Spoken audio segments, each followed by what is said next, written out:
اس دن کو یاد کرو جب اللہ ننگے بدن کھڑا کر دے گا. فکشفنا عنک غطاءک فبصرک اليوم حدید. جب سب پیچھے ہٹ جائے گا، سارا کیا کرایا یہیں پڑا ہوگا اور اکیلی جان لے کر انسان اللہ کے سامنے کھڑا ہوگا. قیامت کے دن کا سب سے خوفناک وقت وہ ہوگا جب اللہ اعلان کرے گا طارق جمیل کو بلایا جائے. طارق جمیل آئے گا، ایسے ٹانگیں کانپ رہی ہوں گی، ننگے بدن. اعطیتک حولتک وانعمت علیک ماذا صنعت فیہا. تجھے بہت کچھ دیا تھا، آج کیا لائے ہو؟ بہت کچھ دیا تھا، آج کیا لائے ہو؟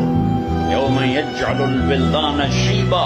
یہ وہ گھڑی ہوگی جب جوان بھی بوڑھے، بچے بوڑھے بھی، چھوٹے بچے بوڑھے ہو جائیں گے. تشبیہ دی ہے، وہ ادھر بچہ کوئی نہیں ہوا. بچے بوڑھے ہو جائیں گے، بچے بوڑھے ہو جائیں گے. ایسے خوف کا عالم ہوگا.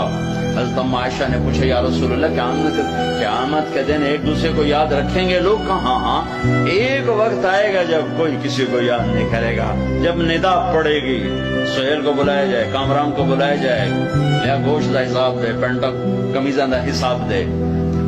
ہاں، یہ اس کے پلازے کا حساب مانگے گا اللہ سے، ڈیڈی سے کہ لا حساب دے، کہاں سے کمایا تھا، کیسے کمایا تھا. یوم یجعل الولدان شیبا